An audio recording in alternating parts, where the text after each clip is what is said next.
Thanks for checking out this movie review video. So this is for the 2021 film Nightmare Alley, a Guillermo Del Toro film. So I'm sure, as most of you know, if you're going to go into a Guillermo Del Toro film, you should expect that it's going to be good. I mean, he doesn't put out bad stuff at this point. So I assumed I would have at least a decent time. I definitely had more than a decent time. I've liked a lot of Guillermo Del Toro stuff in the past. His last two films he did actually were The Shape of Water and Crimson Peak. And this film has a similar feel, especially with The Shape of Water. And honestly, I wouldn't be surprised if he then did a third film that's kind of set in the same time period, because this time period is the same as the one in The Shape of Water, or at least it appears to be. And I wouldn't be surprised if he puts out a third in the same time period and then says, oh, these are all in the same universe. They all tie together, which would be awesome. I would love, love, love to see that happen. So we'll see. Now, let's talk about this. Oh, real quick, though. No spoilers in this because it is a new film. I don't always do new releases, but this is on HBO Max when I'm reviewing it right now, so I happen to have it, so I'm like, why not? And it's one I've been wanting to see. Once again, directed by Guillermo Del Toro, also written by Del Toro, as well as Kim Morgan, whose only other writing credit was The Forbidden Room, which I'm not familiar with, have not seen.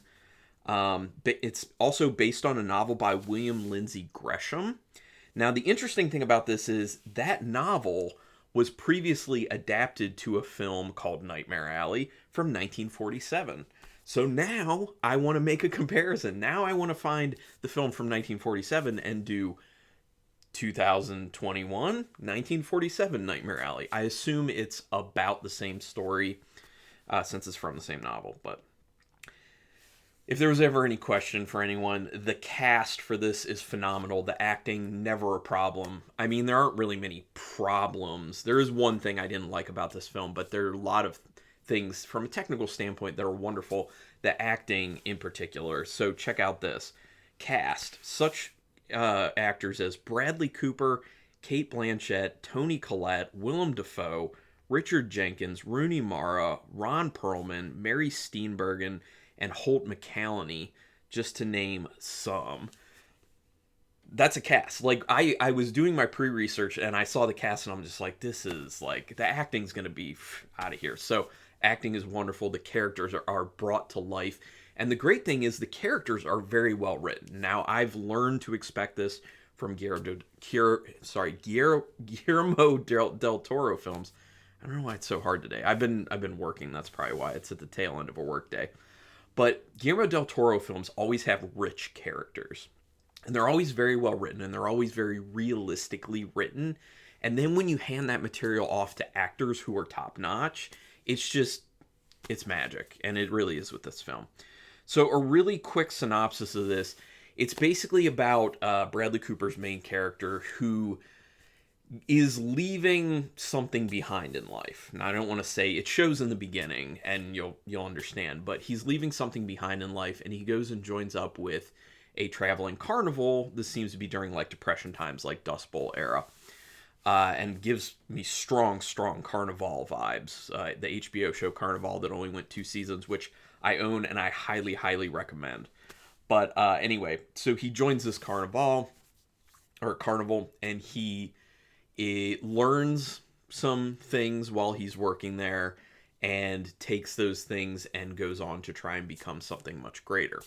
But obviously this is a horror-related film. I wouldn't necessarily call it like full-on horror, but there's definitely plenty of horror to it. Kind of like The Shape of Water. Like, it wasn't like full-on horror, but there's definitely horror in it. But yeah, and that's all I'm going to say about the synopsis. Check it out. Obviously, it looks amazing, and the acting is also amazing. Yes, as you would expect from Guillermo Del Toro. Jeez, why am I having such a problem? It's usually not. Directing looks phenomenal. Cinematography looks phenomenal. The set designs are ridiculous. The costuming also ridiculous. You are transported to this time period. You are immersed in this world. And like I said, it looks and feels very similar to the world created in The Shape of Water. So I really wouldn't be surprised if these two films were meant to coexist in the same universe. Just saying. The old-timey carnival setting looks great. And that's another thing is I like films, especially horror or horror adjacent, that have interesting settings, that have interesting time periods that you don't see a lot of. And Guillermo del Toro has a tendency to do that. So I'm always interested in what he's doing because it's unique, because it's something else. And this film definitely feels that way, and I really enjoy that. There's also almost this kind of like noir look and feel to the film as well, which I dig. It has a very depressed, melancholy feeling to the beginning of the film, and actually kind of maintains throughout it, which is a good thing. You know, for a topic like this, like everything looks very drab and relatively dark. Nothing is really in the sunlight for all that long, and I think that helps in creating and maintaining this depressed, melancholy feeling. It makes sense too because of kind of the time period, like during the Great Depression, most likely, where this is going on, where a lot of people didn't really have much. And there's a lot of things in the film that kind of speak to that. Is a lot of people struggling. And that ends up becoming, you know, a very important aspect of the main character and the main character's journey. And pretty much everyone that individual comes across.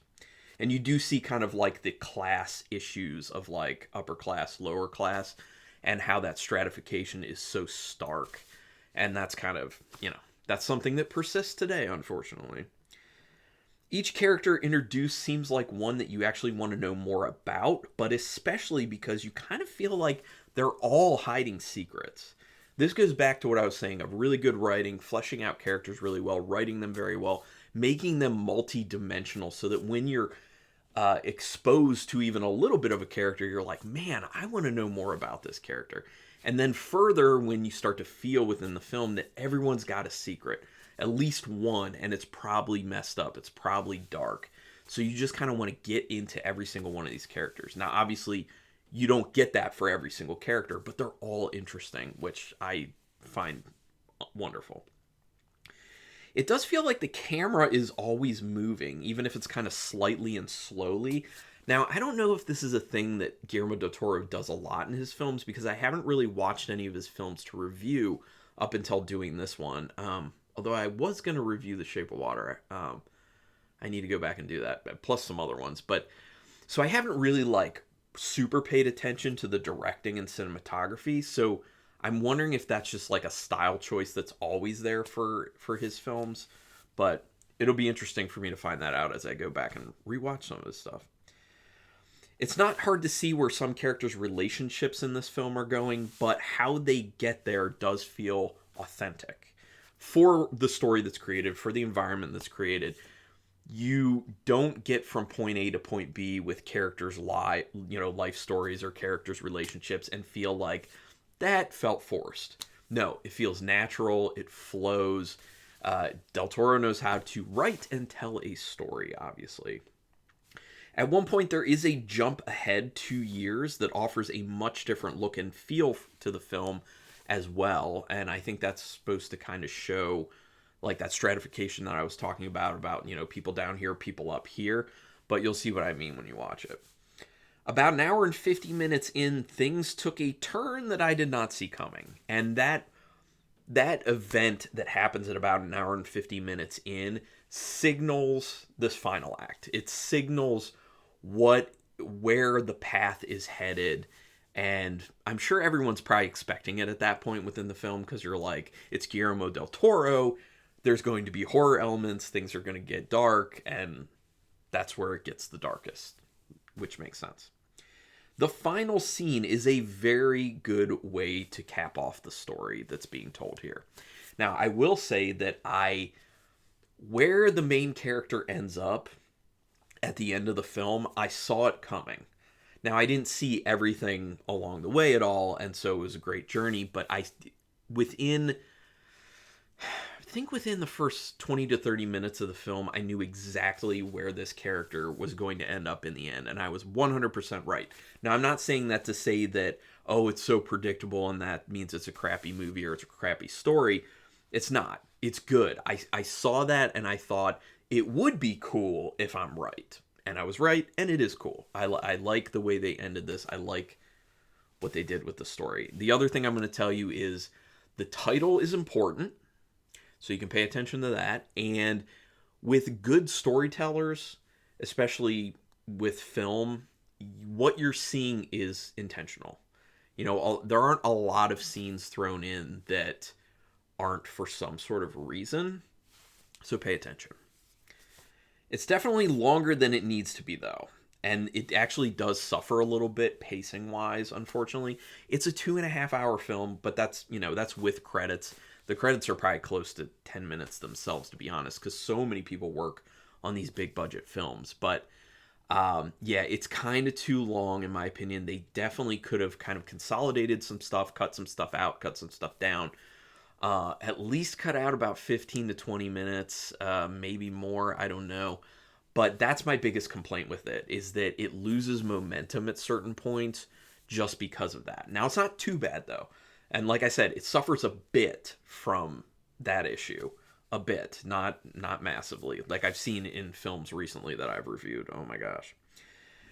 There is a persistent angel and devil push and pull with the main character in this, and they're personified in characters as well, so pay attention to that. You can definitely see that at play.